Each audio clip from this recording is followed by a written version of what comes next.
자, 이번에는 저희가 그 2장에 있는 소프트웨어 생명주기하고 테스팅이라고 하는 거를 좀 보도록 하겠습니다. 그러니까 그 아까 전에 여러분들 이제 소프트웨어 공학 같은 걸 따로 안 배운 경우도 있으니까 그거랑 이제 빗대가지고 조금 설명드릴 테니까요. 이제 요번 기회에 그냥 같이 공부하세요. 그러면 그럼 겸사겸사 해결되니까. 자, 그래서 일단 2장에서는 저희가 소프트웨어에 대한 생명 주기가 어떻게 되는지 하고 그거에 맞물려서 진행되는 테스팅이라고 하는 걸 좀 볼게요. 자, 저희가 일단 테스팅이라고, 저희는 일단 관점은 테스팅인데, 어쨌건 테스팅을 하려면 소프트웨어 개발돼야 되잖아요. 그죠? 그래서 이거랑 맞물려서 이제 얘기하겠습니다. 자, 여기 보시 서로 굉장히 밀접하게 연계가 돼서 이제 진행이 되고요. 개발 생명 주기라고 하는 게 있고요. 개발에 대한 생명 주기가 있고, 그거에 기반해 가지고 저희가 이제 각종 테스팅 접근법을 이제 사용하게 돼요. 자, 그래서 간단하게 보면 요 그림이 어마무시하게 중요한 그림인데, 여기 보시면 요쪽에 왼쪽에 보시면 이렇게 단계가 있잖아요. 요구사항 분석. 저희가 이제 개발을 할 때 진행되는 단계예요. 요구사항에 대한 분석을 할 거고요. 그 다음에 뭐예요? 설계를 해요. 설계인데 설계를 두 종류로 나눴어요. 하나는 기능에 대한 명세를 하고요. 그 다음에 실제로 여기 각종 피지컬한, 그러니까 얘는 논리적인 명세를 하는 거고요. 이거는 물리적인 설계를 이제 하는 거예요. 그 다음에 뭐예요? 그 다음에 저희가 이제 실제 코딩을 합니다. 코딩을 할 거고요. 자, 코딩이 끝나고 나면 그 다음에 소프트웨어 공학에서는 뭘 하냐면 이제 테스팅이라고 하는 단계가 돼요. 저희는 테스팅을 다루는데 요걸 이제 세세하게 다루기 때문에 여기 여러 단계로 이제 나눠놨어요. 자, 테스팅은 코딩을 하면서 제일 기본적으로 이루어지는 단위 테스팅. 그 아까 영상에서 잠깐 보셨죠? 그 유닛 테스트라는 걸 할 거고요. 저희가 이제 스프링 시간이나 이럴 때 유닛 테스트를 걸 거예요. 자, 근데 순수 유닛 테스트라기보다는 약간 저희는 통합 테스팅에 가까운 유닛 테스트를 해요. 그래서 단위 테스트가 다 된 애들을 합쳐가지고 이제 통합 테스팅을 할 거고요. 이 통합 테스팅이 끝나고 나면 그 통합된 애들하고 실제 환경하고를 붙여가지고 시스템 테스팅을 할 겁니다. 그 시스템 테스팅이 다 끝나고 나면 이제 개발 쪽에서는 이제 다 끝난 거예요. 개발이나 테스트 쪽에서는 끝난 거고 이제 뭐예요? 저쪽 회사에 보내가지고 인수 테스팅이라는 걸 해요. 실제 필드에다 설치해가지고 얘가 잘 돌아가는지 이제 볼 거고요. 인수가 끝나고 나면 그 다음에 뭐예요? 이제 제품이 저쪽 회사에 간 상태이기 때문에 이제 뭐 하냐면 유지보수 단계로 이제 들어가는 거예요. 유지보수 단계 들어가다가 이제 더 이상 안 되면 다시 개발로 들어오는 거죠. 그래서 이제 그 소프트웨어 공학에서는 어떻게 해요? 요구사항 분석, 설계, 코딩, 테스팅, 유지보수라고 하는 그런 개발 프로세스를 해요. 근데 저희는 여기서는 이제 V 모델이라고 해서 요렇게 중간에 코딩까지 온 다음에 한번 꺾어가지고 테스팅을 이제 보내는데, 그 앞쪽에 요구사항이랑 기본 설계 요쪽에서 여러분들이 이제 뭐 하냐면 2단계에서 그 요구사항 분석하고 나면 요구사항 분석서 같은 게 나오잖아요. 그죠? 그 다음에 개발하면 개발 기본 설계서 이런 것들이 나오기 때문에 그런 테스트를 할 수 있는 테스트 베이시스에 대해서 뭐라는 테스팅 분야에서 뭘 하냐면 리뷰를 하기 시작해요. 리뷰를 해서 이제 쫙 하는 거고요. 자, 그 다음에 이제 요구사항이 발생하고 이제 설계가 들어가는 시점부터 이제 뭐 하냐면 테스트 쪽에서는 요 테스트 베이시스라고 하는 거를 리뷰하면서부터 뭐예요? 테스트 계획과 테스트 설계라고 하는 단계. 우리 아까 전에 프로세스 단계 본 거 기억나시죠? 그래서 요 테스트 계획과 테스트 설계. 원래는 테스트 계획 및 뭐예요? 제어라고 있었는데 얘랑 설계 분석 단계를 이제 같이 이렇게 뭉뚱그려서 요렇게 코딩하는 개발 단계까지 저희는 테스트 설계를 이제 준비를 해요. 그리고 개발이 끝나고 나면 이제 실제 테스팅을 하는 거죠. 그래서 테스트 이건 이제 뭐예요? 구현 단계에 해당되겠죠. 테스트 구현을 하는데 단위 테스트부터 통합 시스템 인수 테스트까지를 쭉 진행을 합니다. 자, 그래서 요렇게 꺾이는 요 모양을 저희가 뭐라고요? V 모델이라고 해요. V 모델. 테스트할 때 V 모델이라는 용어를 쓸 거고요. 이쪽은 개발 단계를 얘기하는 거고 이쪽은 테스트 레벨들을 얘기하는 거예요. 이게 각각의 요 용어들을 저희는 테스트 레벨이라고 해요. 단위 테스트, 통합 테스트, 시스템 테스트, 인수 테스트. 그래서 이제 용어에도 좀 친숙해지셔야 돼요. 자, 그래서 저희가 V 모델, 그러니까 순차적으로 개발하는 모델에서 일단 보면 개발 산출물로는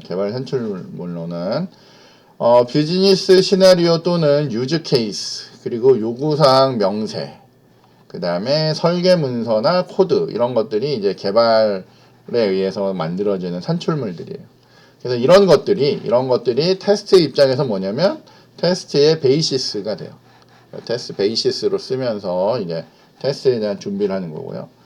자, V모델의 역할을 보면 각각의 개발 단계에서 테스팅을 접근하는 방법을 개략적으로 이해하기 쉽도록 모델화해서 보여주고 있는 게 여기 있는 요 V모델이라고 하는 방식이에요.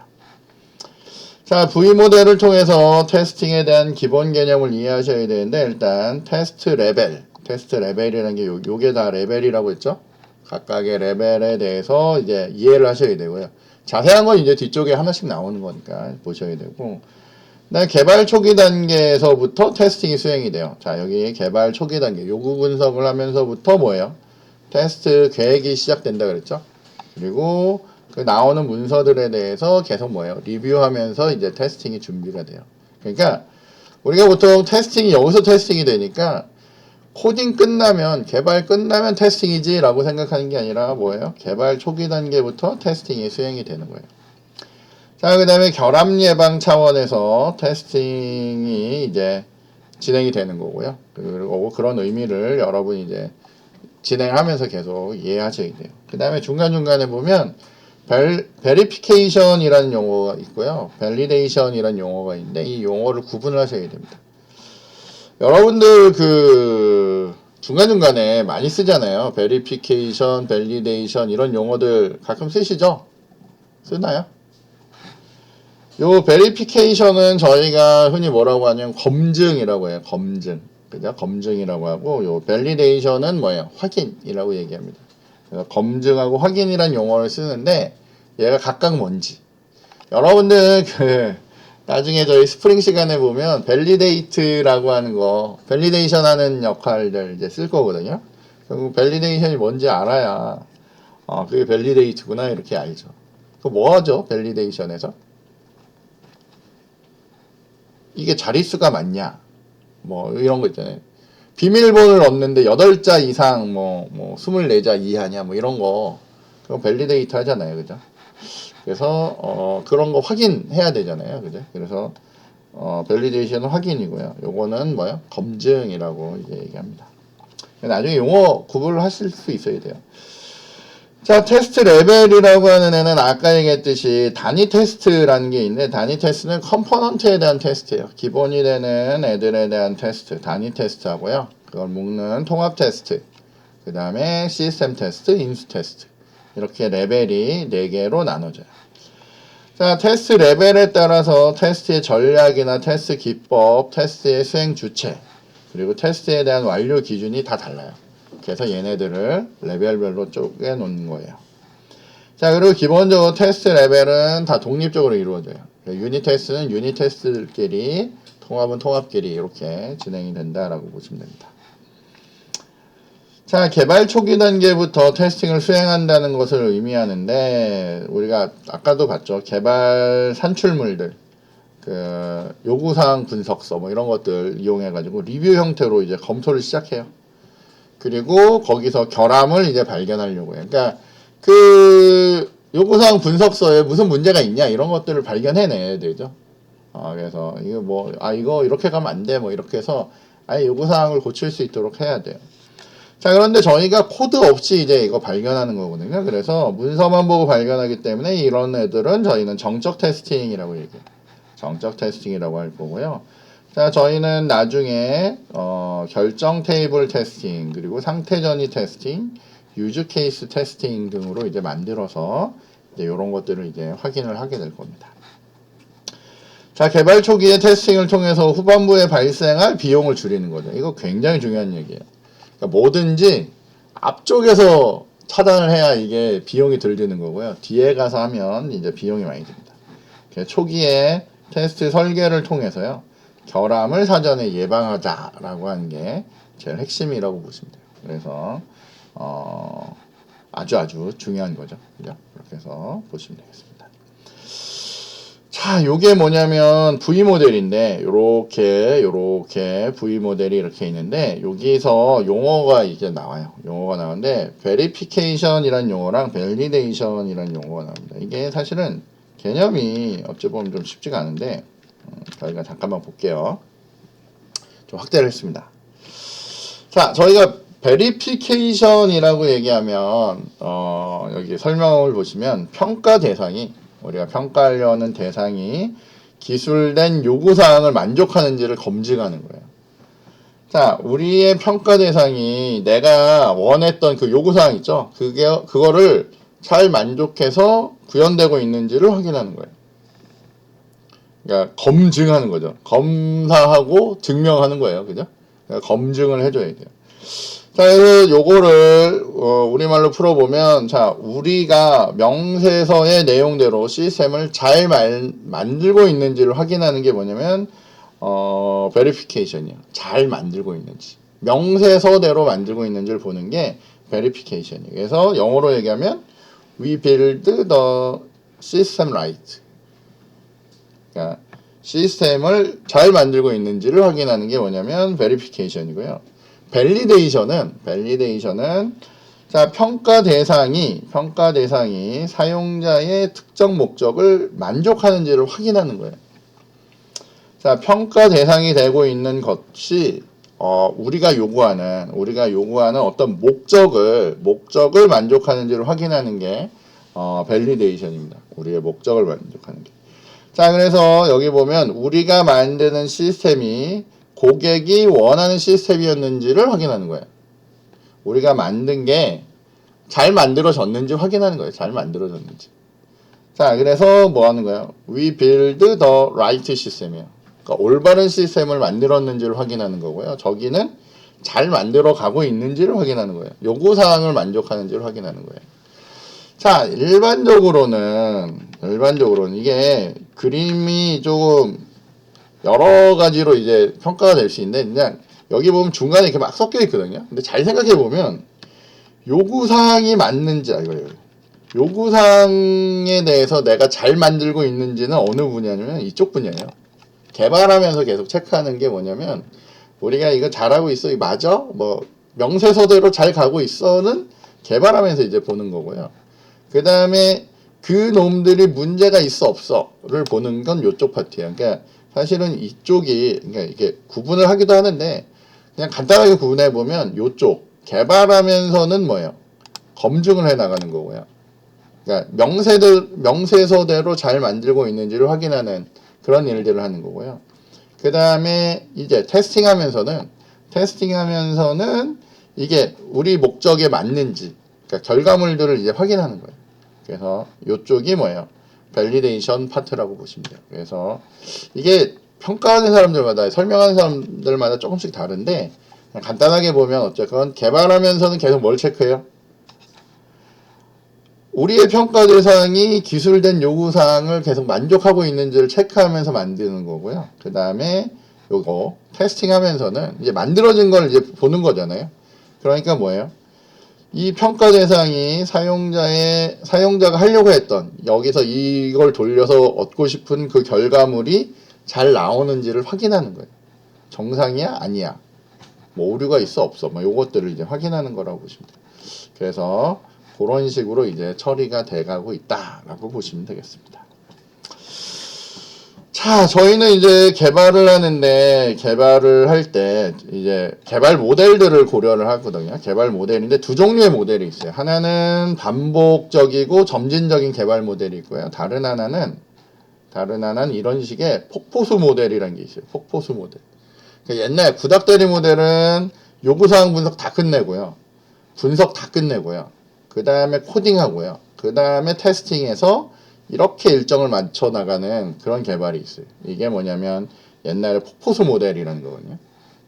소프트웨어 공학 배우면 이걸로 보통 얘기를 하는데, 이게 딱딱딱 끊겨서 이게 좋긴 한데 실질적으로는 그러지 않고요. 요즘은 다 뭐 하냐면 이렇게 반복적이고 점진적으로 개발을 해요.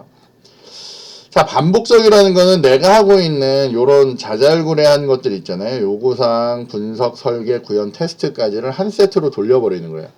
그리고 요거를 처음에는 이렇게 조그만 원을 하나만 만들어서 돌려요. 이게 무슨 의미냐면 제일 핵심이 되는 요구사항 있죠? 제일 중요한 요구사항, 꼭 구현해야 되는 것들, 걔에 대해서 일단 먼저 한 사이클 돌려요. 요구사항 확인한 다음에 분석하고 설계하고 구현하고 테스트까지 맞춰요. 그래서 그 제일 기본이 되는 모듈을 준비하고요. 그 다음에 다시 어떻게 해요? 거기에다 덧붙여서 이제 추가사항을 붙이는 거예요. 그리고 다시 또 추가사항을 붙여서 최종적으로 이런 애를 만드는 거죠. 그래서 저희는 반복적이다라고 얘기하는데, 자, 핵심적인 개발 활동을 리스크, 이런 우선순위에 따라서 반복적이고 발전적으로 적용해서 결과물과 해결책을 이제 하나씩 만들어 나가는 거예요. 그래서 일단 작은 성공을 하고, 그 다음에 추가로 하고, 추가로. 그래서 두 번째는, 점진적이라고 하는 얘기는 반복 사이클을 통해서, 이런 반복 사이클을 통해서 개발이 진행이 됨에 따라서 문제에 대한 이해도가 높아질 거고요. 내 시스템에 대한 이해도가 높아져서 해결 능력이 향상돼서 조금 더 좋은 제품을 만들 수 있게 만들어지는 그런 과정이에요. 그래서 요즘은 이런 식으로 개발을 해요. 자, 그래서 보시면 만약에 우리가 반복적으로 그리고 점진적으로 개발을 하잖아요. 모델을 개발하면 일단 첫 번째 사이클이 도는 동안에는 리스크가 거의 줄어들지 않아요. 물론 제일 리스크가 센 거를 대상으로 하겠지만 어쨌건 워낙 작은 규모로 이제 진행을 하다 보니까 리스크가 많은데 어느 정도 시점이 지나잖아요. 어느 정도 시점이 지나면 리스크가 높은 애들 먼저 제거를 하기 때문에 이 리스크가 확 떨어집니다. 확 떨어지면서 어떻게 해요? 개발이 쭉쭉쭉쭉쭉 잘 이루어지는 거죠. 그래서 개발 일정이 마무리가 되는 시점에는 완성도는 이만큼까지 올라갈 거고요. 그 다음에 이런 리스크는 확 줄어든 상태가 될 거예요. 자, 그래서 주기가 반복될수록 테스트의 범위는 점점 증가하겠죠.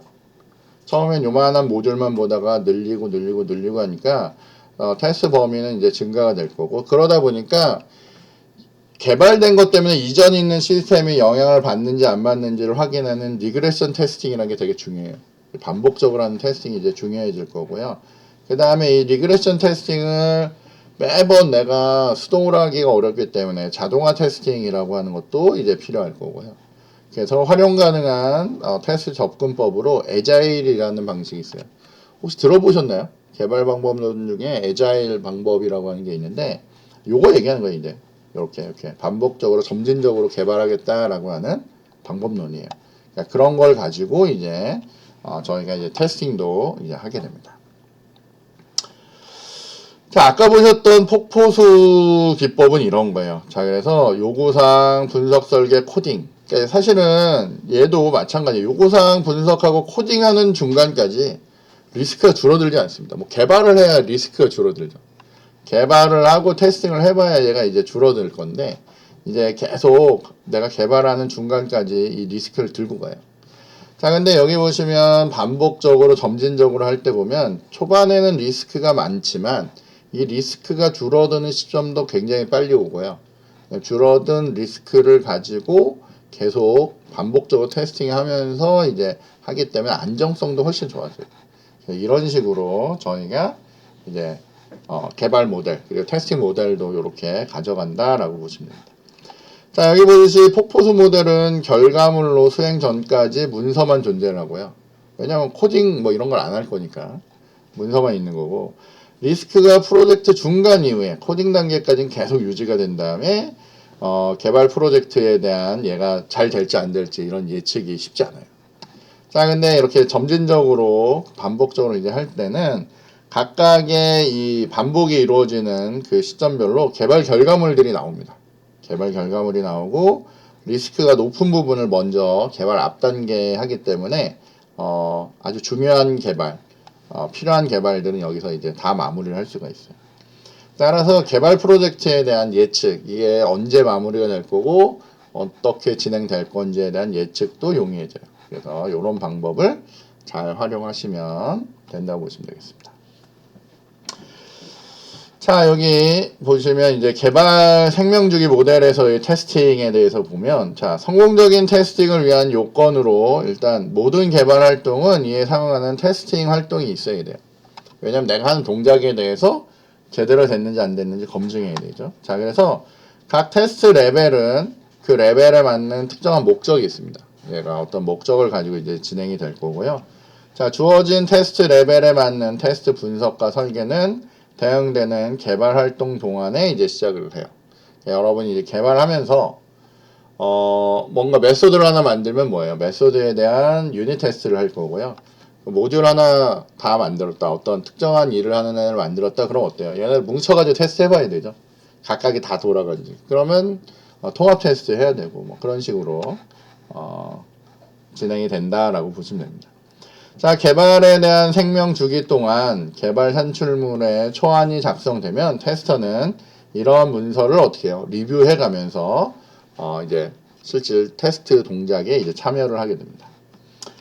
자, 테스팅 레벨들을 조절해야 되는 시점이 있는데, 예를 들면 테스팅은 프로젝트나 시스템 아키텍처의 성격에 따라서 그때그때 상황에 맞춰 이제 재조정하거나 합쳐지면서 필요한 만큼 이제 수행을 하게 될 겁니다. 자, 여기 보시면 이제 그 테스트 레벨이라고 하는 게 나오는데요. 아까 전에 저희가 배웠던 단위 통합 시스템 인수 테스팅에 대해서 이제 개별적으로 하나씩 다 다루는 건데, 요거는 다음번에 하도록 하겠습니다. 오늘은 여기까지 진행할게요.